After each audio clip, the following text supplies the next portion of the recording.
Did your family have favorites? If so, were you the favorite or someone else? I have never been the loud one at family gatherings, not because I am shy or fragile or ashamed of who I am, but because it always seemed smarter to let the showy people wear themselves out while I focused on getting through the evening without needing to explain my life to relatives who only hear what flatters them, and that quiet habit worked for years. Right up until the Christmas dinner when my cousin Tyler, who treats every meal like a stage he owns, leaned back in his chair and, with that half smirk he uses when he wants to sound like a mentor while throwing a jab, said that real success takes talent, and not everyone has that, which landed the way he wanted, light laughter from the end of the table.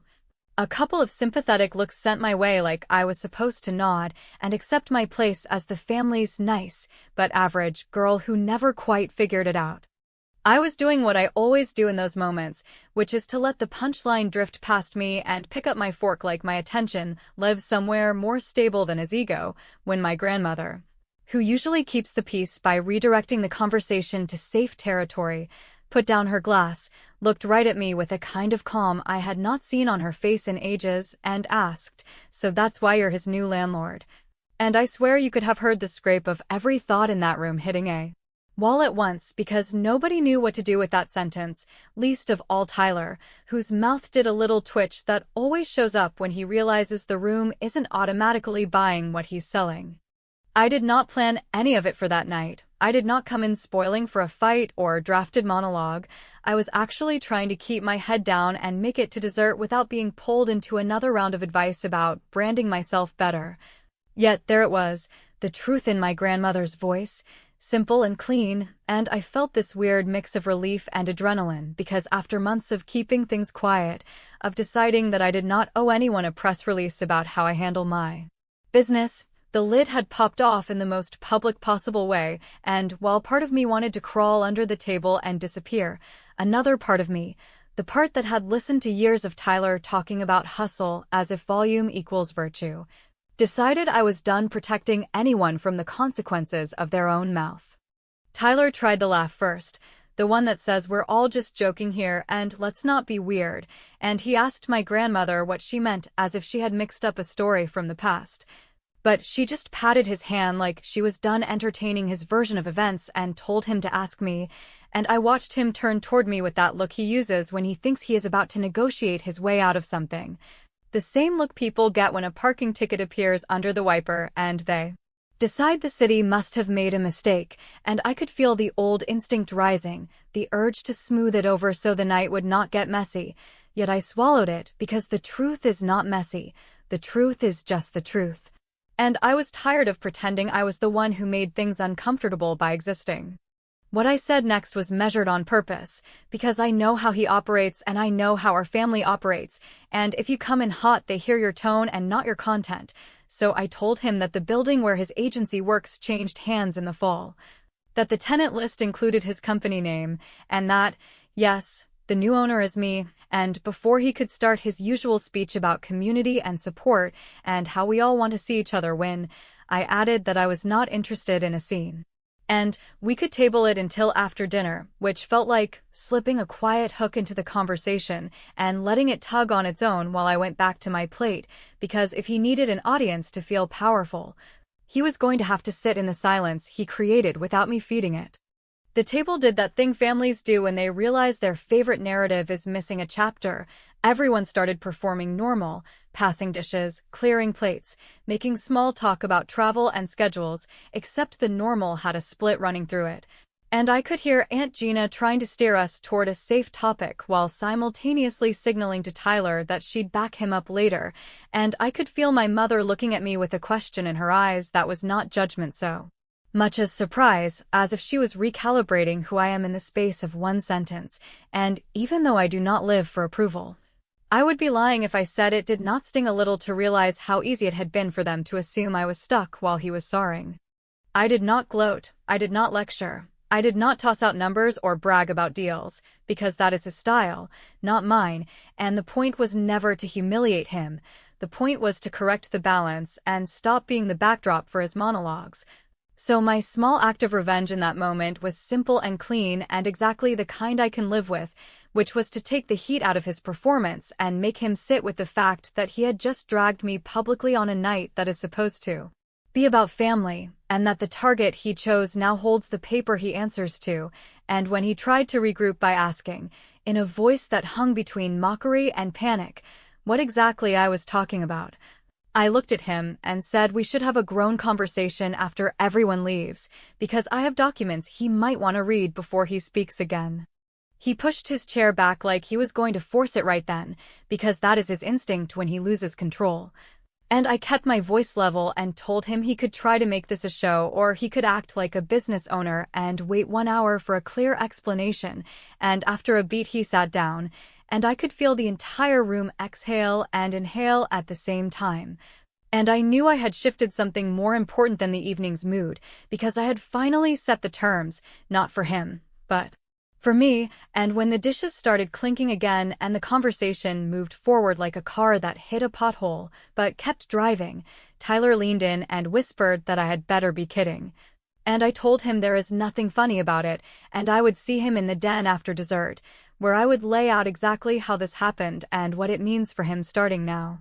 When Tyler whispered that I had better be kidding, and I told him there was nothing funny about any of it, what I did not say, because I did not owe him my history lesson in front of the pie, was that this whole situation started a few years back when my life felt like a set of loose parts, because I had ended a long relationship that had turned into a project I kept throwing energy at even though it gave nothing back.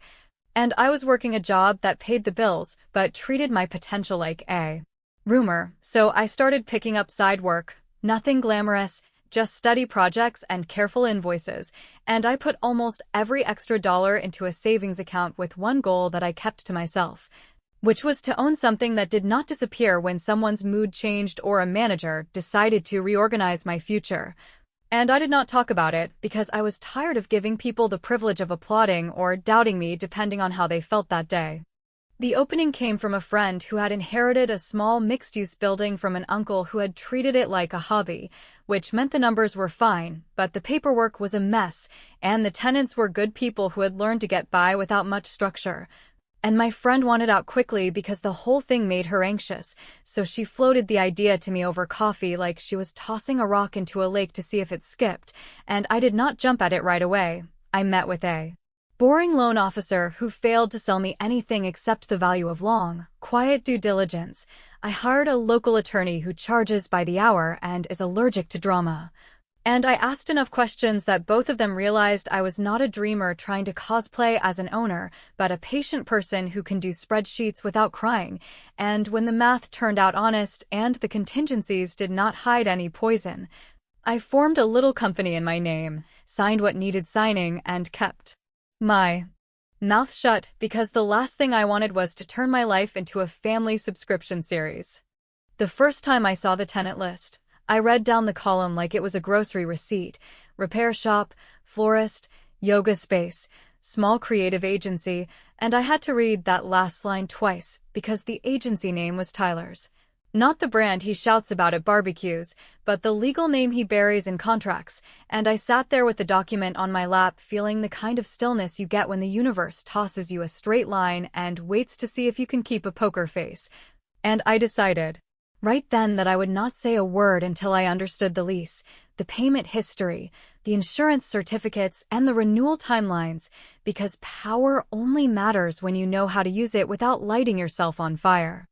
The lease, which had been drafted years ago by a different lawyer who loved copy and paste, gave me just enough structure to work with and just enough flexibility to tighten without looking like a villain.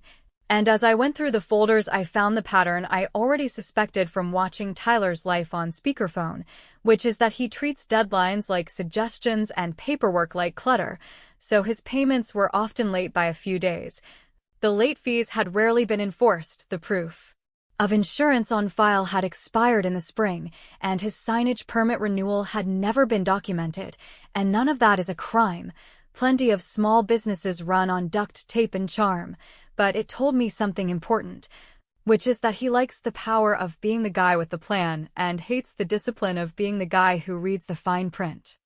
I decided to clean house without making a mess, which is my favorite kind of order, so I set up an online portal for every tenant that spelled out due dates, automatic late fees that are allowed by the lease, and a simple checklist for annual compliance. And I sent one email that went to all tenants at once, not because I needed to hide who the message was aimed at, but because I wanted everything to be even and fair, and in that email I introduced myself in 3 lines, explained that nothing big was changing except that I would be enforcing what already exists, and asked everyone to upload current insurance certificates and any relevant permits within 2 weeks. And I cannot describe how good it felt to watch every tenant except one respond within 48 hours with polite notes and tidy PDFs, while one account showed no upload, no reply, and then a question sent by an assistant who signed her name with lowercase letters and exclamation marks, asking if this could just be handled later because the founder was busy with year-end. I did not argue. I simply replied to the assistant with a short, professional note attaching the lease clause that requires proof of insurance on file at all times and the section that allows late fees to accrue without individual warnings. And I copied the general inbox for his agency instead of his personal email because I wanted a record that did not depend on his mood, and I set a reminder for myself that I did not plan to announce, which was a compliance walkthrough scheduled for the first Monday after the holiday week, and I asked my boring lawyer to be present not because I needed backup to feel brave, but because people like Tyler translate a woman's voice through their own need to win, while a letterhead and a witness block that instinct before it can turn into a story about tone. Here is where the first small revenge lands, not the fireworks kind, but the quiet kind that sets the stage for bigger moves, because while everyone in my family was busy debating whether I had suddenly changed or whether they had simply not been paying attention, I sent a certified letter to all tenants confirming the new portal, the compliance walkthrough date, and the requirement to have all documents current before that appointment, and since certified letters make people either step up or show their cards, I watched the tracking notifications like someone watching a slow-rolling game, saw every green check hit my dashboard except his, which bounced twice before landing. And when the portal still showed no uploads and the calendar in his world kept spinning toward that Monday, I added one final item to the agenda that he would not see coming, which was a request for an estoppel certificate that would require him to state under penalty of perjury that he was not subletting any portion of the space without consent, a small piece of paper that matters a lot more than people think, and I put it at the top of the stack I planned to lay on the den table after dessert, because if Tyler wanted a show, he was about to learn what it feels like when the script is the lease and the audience is the clock. Tyler has always been the kind of person who treats unpleasant information like an optional memo, something he can ignore until it either disappears or becomes small enough to handle with a phone call and a favor. So I knew that even after my grandmother's remark at Christmas dinner, even after my quiet confirmation that yes, I was now the legal owner of the building where his agency operated, he would not fully register what that meant until he was forced to confront it in a context he could not spin into a joke, and sure enough, for the first couple of days after the holiday, he acted as though nothing had happened, sending out his usual social media posts about big things coming and exciting collaborations, while avoiding any direct mention of me, as though ignoring the situation could strip it of its power. It was 3 days later, a Thursday evening, when I got the first direct call from him, and his tone was that careful blend of mock casualness and restrained hostility that people like him use when they know they need something, but cannot stomach admitting it. So he opened by saying he thought maybe our conversation at dinner had been blown out of proportion, and that surely there had been some kind of mix-up in the paperwork, because as far as he knew the building was owned by some investment group, and not by a relative who, in his words, isn't exactly in the real estate game. I let him talk, because I have learned that the best way to see someone's real position is to give them space to try to convince you of it, and when he finally wound down, I told him plainly that there was no mix-up, that the purchase had been finalized months ago, that the deed was in my company's name, and that all the lease terms he had agreed to when he signed were still in full effect, the only difference being that now, instead of some faceless landlord who had no reason to care about late payments or missing documents, he had me, and I keep track. There was a long pause, the kind of silence where you can almost hear the gears turning, and then he switched tactics, suddenly adopting the tone of the benevolent older cousin who had always looked out for me, telling me that business can be complicated and that he'd be happy to walk me through the realities so I didn't get overwhelmed by small issues that could strain a family relationship. I told him I appreciated the offer, but that I was fine, and then I asked about the missing insurance certificate and the bounced certified letter, and that was the first crack in his voice, because the shift from him thinking this was a quirky coincidence to realizing I was tracking compliance in detail was not something he had planned for. Over the next week, his approach became a rotating carousel of strategies. One day it was flattery, with texts about how impressive it was that I'd managed to close on a commercial property. The next it was subtle intimidation, with offhand remarks about how hard it can be to keep tenants happy if you're new to the role. And then it turned into behind-the-scenes maneuvering, as I started getting calls from family members who never take an interest in my work, suddenly wanting to know why I was causing trouble for Tyler, repeating almost word for word the narrative I knew he was feeding them about me being in over my head and risking destroying his dream out of pride. Each call only confirmed what I already knew, that he was more concerned with controlling the story than fixing the facts, so I kept my responses short, telling them I was simply holding every tenant to the same standard and that if he was having trouble meeting the requirements, maybe they should encourage him to address that instead of lobbying me to look the other way. I could feel their discomfort in those moments, because it is always easier to side with the person who makes the most noise than to support the one who quietly holds the line, but I did not bend. And I did not give Tyler the satisfaction of thinking he could pressure me through intermediaries.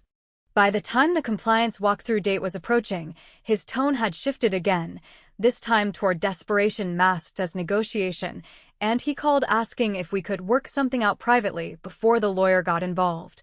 suggesting we could skip the formalities and just agree to more flexible terms so that we both win. I asked him what exactly more flexible meant, and he said something vague about extending deadlines and ignoring minor breaches, which told me everything I needed to know. He did not have the documents ready. He had no plan to get them ready.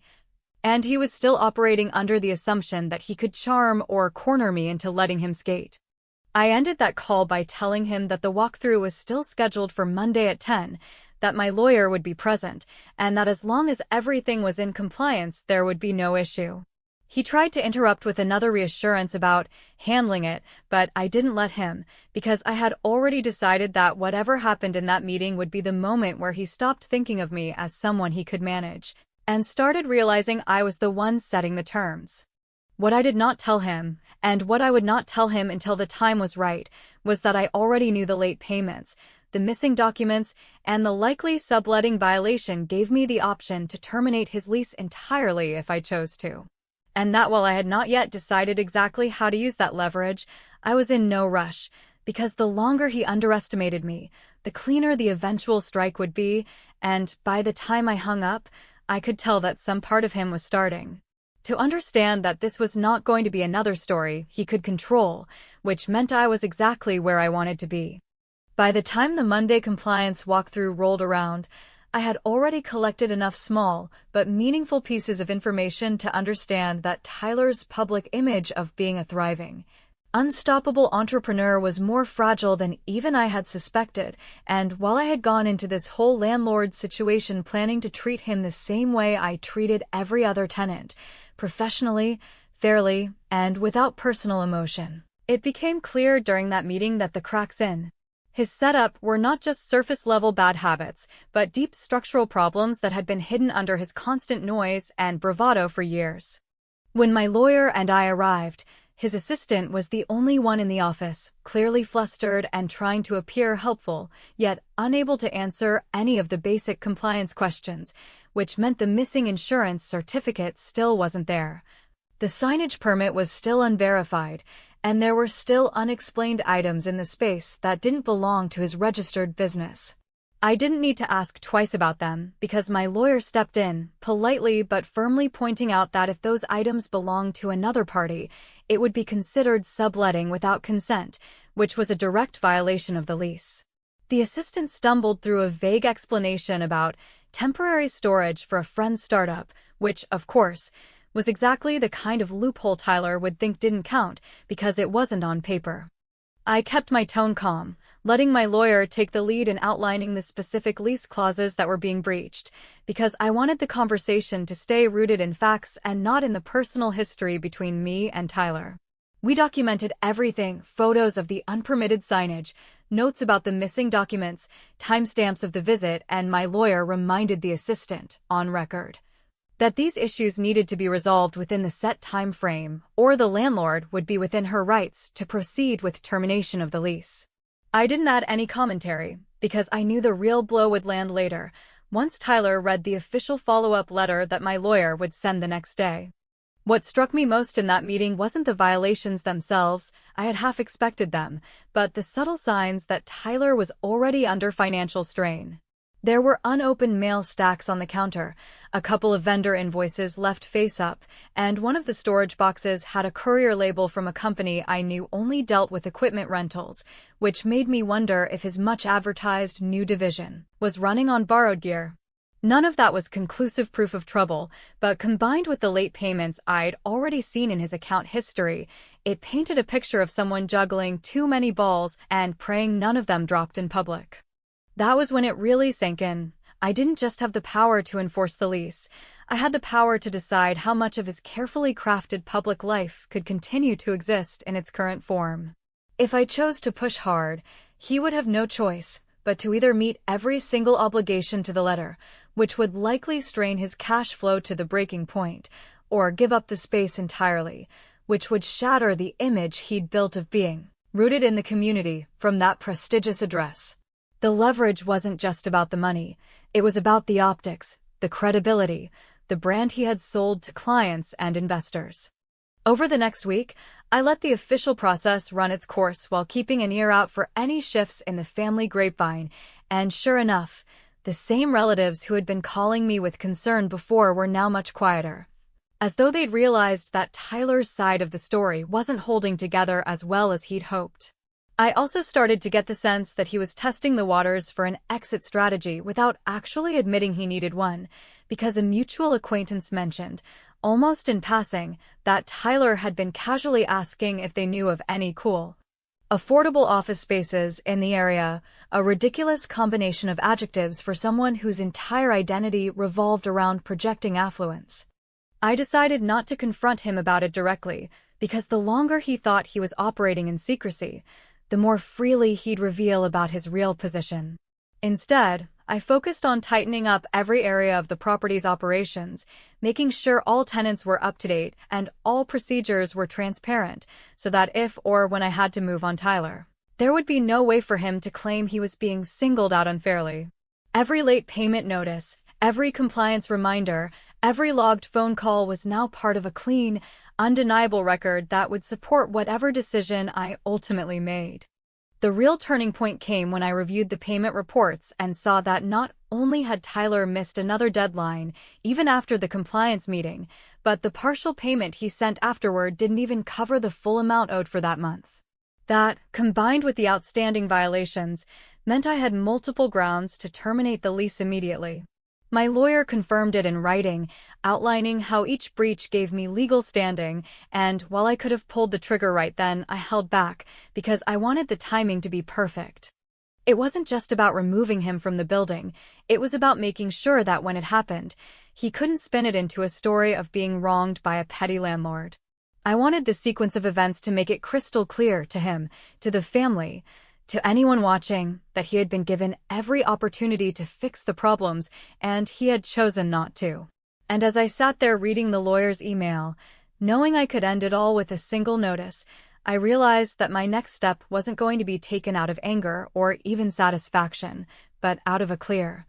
deliberate understanding that sometimes the most effective revenge is simply letting someone's own choices carry them to the exact place they've been pretending they're too smart to end up. When the deadline for addressing the violations finally arrived, I already knew, down to the smallest detail, how this day was going to unfold, because every step leading here had been deliberate, calculated, and set up in a way that left no gaps for Tyler to twist into a narrative about unfair treatment or personal vendettas. Over the weeks since the compliance walkthrough, I had given him multiple written reminders, each with exact dates, precise requirements, and polite language that could not be interpreted as hostility, and each one had been ignored, delayed, or answered with vague promises that something was in the works, without any evidence to back it up. The certified letters had been delivered and signed for. The email threads were clean and complete, and my lawyer had documented every exchange so that if this ever went to court, the file would speak louder than either of us. I was not arriving at this decision in a rush of temper. I was walking in with the quiet certainty that comes from knowing you gave someone every chance to do the right thing, and they still chose not to. Tyler came to the meeting that morning with a confidence I immediately recognized as forced, the kind of brittle bravado that looks convincing to people who don't know the difference between control and denial. He started by trying to frame the conversation as a casual catch-up, asking if I'd seen certain family members lately, mentioning an upcoming trip, even tossing in a joke about how being a landlord must be a fun side hustle. All of it designed to push the tone away from business and into familiar territory, where he'd always been able to get his way by exhausting people into dropping their boundaries. I didn't bite. I opened the folder in front of me, slid the termination notice across the table, and told him plainly that his repeated failure to comply with the terms of his lease, including overdue payments, lack of required insurance documentation, and unauthorized use of the space, had left me no choice but to exercise my legal right to reclaim the property. For a second, I could see him searching for the right angle, the right performance, the one that would make me pause or backtrack. He asked if this was really necessary, claimed there had been misunderstandings and timing issues, suggested that we could reset and start fresh next month, even floated the idea of paying part of what he owed now and the rest as soon as a new client payment came through. I listened without interrupting, not because any of it was convincing, but because I wanted him to hear how empty it sounded when spoken out loud. Then I told him the decision was final, that the space had already been leased to a new tenant, a design firm with spotless records and a willingness to pay double the current rent, and that he had 30 days to vacate, as outlined in the notice. That was the moment his composure cracked. The practiced charm fell away and the accusations came rushing in, that I was doing this out of spite, that I was jealous of his success, that I'd been waiting for a chance to cut him down in front of the family. I didn't raise my voice, didn't match his anger. I simply told him that my reasons were in the letter, backed by the lease he had signed, and that if he wanted to contest it, he was free to have his lawyer contact mine. The more I refused to engage with his attempts to make this personal, the more unsteady he became, until finally he stood up, shoved the notice back across the table toward me, and told me I'd regret this. I slid it back without touching it, reminded him that the clock on the 30 days had already started, and wished him luck finding a new space that suited his needs. In the days that followed, the family gossip machine lit up, as I had expected it would. Some called to express shock, others to probe for details, a few to quietly admit that maybe they'd been giving Tyler too much benefit of the doubt for too long. I didn't bother defending myself beyond saying that I had handled it as professionally as possible and that the decision was final. I didn't need their approval or their agreement. The outcome was enough. And when I saw, a month later, that Tyler's new headquarters was a rented desk in a shared co-working space across town, with none of the signage or foot traffic that had given his brand credibility, I didn't feel guilty, and I didn't feel cruel. I felt done. The satisfaction wasn't in watching him lose something, it was in knowing that I had finally taken myself out of the role he'd been writing me into for years, the quiet,